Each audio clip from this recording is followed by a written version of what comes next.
कि करीब 300 लोग इनकी फिर तैयारी में आए थे। इन्हें लगा ठंड है, इन्हें लगा बर्फ है, भारतीय तैयार है नहीं है, भारतीय प्रिपेयर्ड है नहीं है, भारतीय कहीं हमारे दोस्ती का चूरन तो नहीं खा रहे, कहीं हमारी बातचीत की अफीम तो नहीं सूंघ रहे। हम्म। 300 लोग आए थे। देखिए आपकी बात फिर वही बात है, 300 लोग आए थे।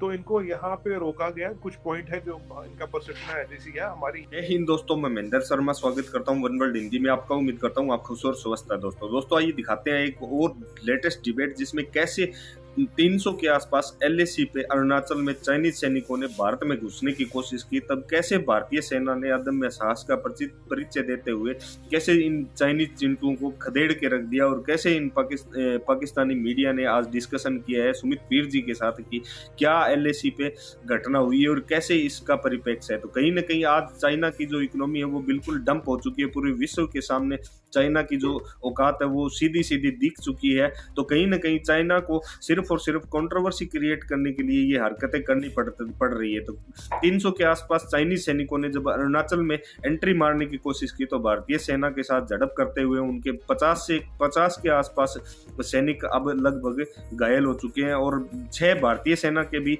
जवान घायल हो चुके हैं जो गुवाहाटी में अभी एडमिट है। तो कहीं ना कहीं आज चाइना की जो बौखलाहट है वो सीधी सीधी सामने आई है। तो दोस्तों देखिए डिबेट और कमेंट में अपनी प्रतिक्रिया जरूर दें। लास्ट में आपसे रिक्वेस्ट करूंगा, चैनल पे नए हैं तो चैनल को सबसे पहले सब्सक्राइब करें, लाइक शेयर कमेंट जरूर करें। दोस्तों जय हिंद, वंदे मातरम, भारत माता की जय। दोस्तों लाइक दिस कि ऐसा कुछ हो सकता है, और अभी इस मौसम में हो सकता है जब दोनों साइड पे शायद बहुत ज्यादा माइनस में टेम्परेचर है, बर्फ पड़ी हुई है और सारा कुछ है, और इस तरह का होना। एक तो थोड़ा सा डिटेल्स बता दें हमारे व्यूअर्स को, और फिर आप अपना एनालिसिस करें कि हुआ कैसे। देखिए फकर भाई, ये जो बात है ये 2 दिन पहले की बात है करीब, और ये 2 दिन पहले हुआ है ये इंसिडेंट, और ये अब रिपोर्ट किया गया फॉर्मली। कुछ हमारे पास खबरें आ रही थी ऐसा कुछ हुआ है, बट कोई जब तक कोई मतलब देखिए ऐसा नाजुक मामला है, जब तक इसमें कोई ऑफिशियल कंफर्मेशन हो तब तक इसमें बात नहीं कर सकते जी। Not a matter of speculation. तो फगर भाई अगर आपको याद हो, आई हैड प्रेडिक्टेड दिस कि ये होगा, LAC will heat up, LOC will heat up. यहाँ पे जब ये इंसिडेंट होता है उसके अगले दिन या उसके एक दिन पहले बीएसएफ पे इंटरनेशनल बॉर्डर पे फायरिंग होती है। पाकिस्तान के साइड इंटरनेशनल बॉर्डर पे बहुत महीनों बाद फायरिंग हुई है बीएसएफ पे, और यहाँ लद्दाख में ये हुआ तवांग एरिया के पास अरुणाचल प्रदेश में। क्योंकि आपको याद हो चाइना अरुणाचल प्रदेश को कंटेस्ट करने लगा था, और पीछे हमने बात की थी अरुणाचल में उन्होंने बिल्डअप बनाया, हमने भी बिल्डअप बनाया काफी। आपने और मैंने डिटेल में बात की थी बिल्डअप में क्या बनाया गया, और हमारे नेशनल का भी डिबेट हुए थे इसमें जिसमें मैं था। और अभी क्या हुआ है कि अब की बात देखिए, ये फिर वही बात है। जैसे शी पे प्रेशर पड़ेगा, अब देखिए जीरो कोविड जा रहा है, पीछे हट रहा, धीरे धीरे धीरे धीरे उसको ये गायब कर रहे हैं। अब जीरो कोविड गायब कर रहे हैं, तो पहले कोविड था नहीं, तो अब जीरो कोविड था, तो अब जीरो कोविड को हटा क्यों रहे हो? अगर कोविड है तो हटाना नहीं चाहिए। फिर तो मिलियंस लोग मरेंगे ना, फिर तो आप लोगों को मार रहे हो।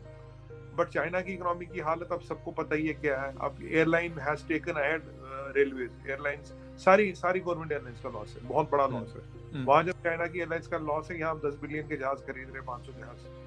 तो यहाँ पे कहीं ना कहीं अब ये जो चीजें निकलेंगी, मैंने आपको कहा था जी will not want a war, Xi war can not afford a war, but he can definitely do a heat up of the LAC and LOC. अब देखें यहाँ बीएसएफ पे फायरिंग होती कई महीनों बाद इंटरनेशनल बॉर्डर पे, और यहाँ पे ये वाला इंसिडेंट होता है। इस वाले इंसिडेंट की जितनी हमें अभी ओपन डोमेन में जानकारी है फकर भाई, ये है कि करीब 300 लोग इनकी फिर तैयारी में आए थे। इन्हें लगा ठंड है, इन्हें लगा बर्फ है, भारतीय तैयार है नहीं है, भारतीय प्रिपेयर्ड है नहीं है, भारतीय कहीं हमारे दोस्ती का चूरन तो नहीं खा रहे, कहीं हमारी बातचीत की अफीम तो नहीं सूंघ रहे। 300 लोग आए थे। देखिए आपकी बात फिर वही बात है, 300 लोग आए थे। तो इनको यहाँ पे रोका गया। कुछ पॉइंट है जो इनका परसेप्शन है जैसी है हमारी यहीं पर, यहाँ 2003 या 2006 से इसको हमने मान लिया, ठीक है ये एरिया आपका, ये हमारा एरिया हमारा। तो 2006 से आप लगाइए करीब करीब 17-18 साल हो गए, कोई नया मसला नहीं है कि कल परसों का है। अब अभी बर्फ आई है, इनको देखना था इंडिया की तैयारी कितनी है। 300 लोग आ गए, फिर इन्होंने गलवान वाली हमाकत करने की कोशिश की, पर भारतीय फौज की तैयारी देख के ये भाग गए और इंजरीज हुई है। हमारे भाइयों ने मुकाबला किया है इनका, और फिर आउट नंबर थे हमारे, बहुत कम लोग थे, हमारी तो पेट्रोल की छोटी सी टीम हो गई, 300 आए थे। अब फखर भाई 300 आए थे तो सोच समझ के आए थे, खाली तो आए नहीं थे। और ये एरिया आता है सेंट्रल मिलिट्री कमांड के नीचे चाइना का। Central military command directly report to Xi Jinping. Central military command directly, तो ऐसा नहीं है कि ये चाइना में पॉसिबल ही नहीं कि लोकल कमांडर इतना बड़ा डिसीजन ले ले, ये इम्पॉसिबल है। 300 लोगों का आना, यहाँ बीएसएफ पे फायरिंग होना, यहाँ हमारा ये प्रेडिक्शन भी था कि ये जरूर होगा, वेट एंड वॉच, जितना शी पे प्रेशर पड़ेगा या तो वो थिएटर खोलेगा एलएसी एलओसी पे या खोलेगा साउथ चाइना सी में। ये this was on the very predicted lines and exactly this happened. But मतलब ईश्वर की अनुकंपा है कि कोई डेथ नहीं हुई, किसी की मृत्यु नहीं हुई, और ये फिर जल्दी डिसएंगेजमेंट किया गया, फिर कमांडर लेवल बात भी हुई। पर देखिए वो तो फिर एक प्रोसेस है। पर सवालिया बात ये है कि चाइनीज ने फिर धोखा दिया, चीनियों ने फिर अपनी औकात दिखा दी है। मैं आपको हमेशा एक ही बात कहता था, मैं हर चैनल में एक ही बात कहता हूँ, we are keeping our gunpowder dry. लेकिन that is the only way to handle China, power is the only way to handle China, there is no other way. अच्छा सुमित जी, एक चीज और है कि ये लोग मतलब आने का मकसद क्या होता है? लाजमी सी बात है कि मैं ये मानता हूं कि चाइना जिस तरह पाकिस्तान इस वक्त बहुत सारे मसलों से गुजर रहा है, इसी तरीके से चाइना भी गुजर रहा है। लेकिन सर फिर तो और उनको जिसे कहते हैं पूंग पूंग के वो कहते हैं ना कदम रखना चाहिए। एग्जैक्टली। तो सर ये अफोर्ड तो नहीं कर सकते, उनको भी ये पता है, तो ये करना क्या चाहते हैं, ये असल मकसद इसका क्या? और फिर क्या G2G जिस तरीके से आपने कहा कि कमांडर टू कमांडर इस बात को उठाया गया, क्या न्यू दिल्ली भी इसको बीजिंग के साथ उठाएगा या वो कहेंगे अगर आओगे तो मारेंगे? देखिए सवाल ये है कि देखिए फखर भाई, ये जो एरिया है 2003 या 2006 में डिमार्केट हो गया था, ये कोई नया मसला नहीं है। अब देखिए 17 साल बाद दद्दी मरूम फिर सपने में आई हो तो पता नहीं, पर 17 साल से मसला नहीं था। इन्होंने क्या सोचा कि अरुणाचल में अरुणाचल को उनको फ्लेयर अप करना है, ठीक है।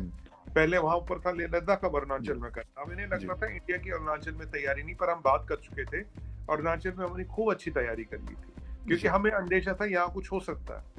अब देखिए पेट्रोल जाता है, पेट्रोल भी लिमिटेड लोग जाते हैं एज ए फ्रेंडली पेट्रोल, उनका भी अपने एरिया तक आता, हमारे भी अपने एरिया तक आके निकल जाता। अब 300 लोग आने का मतलब क्या? 300 लोग आने का मतलब है लगभग हमला। 300 काफी बड़ा नंबर है सर। 300 लोग तो ऐसे आते नहीं ना। पेट्रोल 10 12 15 20 लोग, 300 लोग क्या करने आ रहे थे? और 300 लोग अचानक 17 साल बाद इसको क्यों क्रॉस करना चाह रहे थे?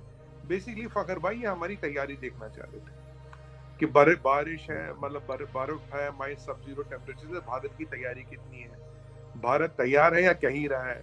मतलब ये बेसिकली उन्होंने वो टेस्ट डोज टाइप भेजा था, देखते हैं क्या होता है, कि अगर हम कल को नंबर में आए हमें रोक पाएंगे नहीं रोक पाएंगे, क्या कर पाएंगे। देखिए इरादे तो इनके साफ नहीं थे, ये तो पता लगता कि आपके दिल में चोर था, वरना 300 लोग आते ही नहीं। अगर पेट्रोल पार्टी से भिड़ जाती तो समझ आता, उनके 10-12 लोग हमारे 10-12 लोग, वो एक इंसिडेंट हो सकता है। ये एक इंजीनियर्ड इंसिडेंट था, ये एक मेरे हिसाब से this was fully planned and orchestrated work. But जो उनको रेजिस्टेंस यहाँ से मिला वो देख के वो भाग गए, उनके लोग भी जख्मी हुए, हमारे लोग भी जख्मी हुए। अब उन्हें लगा यार गलवान में तो फिर वही 130-135 मरे थे और वो वाली परिस्थिति ना हो उनकी, तो वो तो एकदम फटाफट भाग गए। क्योंकि अगर आपकी बार फिर चाइनीज कमांडर के लोग मरते तो उसकी वाट लग जाती, उसको ना फिर लेटरी उसकी वो दाढ़ी मूंछ मुड़वानी पड़ती उसको। वैसे बीजिंग ओलंपिक्स में गलवान का जो कैप्टन था उसे फ्लैग बेरर लाए थे, चल जाना नहीं पा रहा था, पर यहाँ पे भी फिर वही हालत हो जाती। तो फखर भाई मसला ये है, फिर धोखा देने की कोशिश की गई, फिर पीठ में खंजर जो भोंकने की कोशिश की गई। अच्छा सुमित जी, एक तो ये है आपने LAC की बात की कि जहाँ पे ये ताज़ा वाकया हुआ है, लेकिन आप ये भी कह रहे हैं कि जी LOC को भी अब थोड़ा सा हीट अप किया जाएगा और ये सारी चीजें होंगी, लेकिन कैसे और क्यों? उसकी वजह मतलब मैं अपने यहाँ से पाकिस्तान आपसे सवाल भी है और अपने रिजर्वेशन भी बताना चाह रहा हूँ कि बहुत सारे, क्योंकि इस वक्त हमारा वेस्टर्न बॉर्डर भी ऑलरेडी काफी प्रॉब्लम से गुजर रहा है, आपको यकीनन पता है, बल्कि सारी दुनिया को अब इस चीज का पता है। तो कैसे पाकिस्तान ये चीज मोल ले सकता है? देखिए फखर भाई, आज मैंने आपका एक ट्वीट आया था, आपने अफगानिस्तान बॉर्डर का एक वीडियो डाला था, मैंने देखा हो। देखिए हालत तो वहाँ नाजुक है, उसमें कोई डाउट है नहीं जी। पर ये देखिए आपके प्राइम मिनिस्टर साहब और फॉरेन मिनिस्टर साहब गए थे चाइना, कुछ डील हुई चाइना के साथ, 10 बिलियन की हुई, फिर बाजवा साहब की वो फाइल निकलती है, फिर बाजवा साहब रिटायर हो जाते हैं, मुनीर साहब बैठ जाते हैं। मुनीर साहब पहले एलओसी का विजिट करते हैं, अफगानिस्तान के बॉर्डर का विजिट नहीं करते। लॉजिक उठा के अफगानिस्तान बॉर्डर करो, क्योंकि दिक्कत वहां यहाँ कुछ नहीं है। अब देखिए वो निकलते हैं और शायद 1-2-3 दिन बाद एक ये वाली घटना घटती है और बीएसएफ से पे इंटरनेशनल बॉर्डर पे फायरिंग होती है।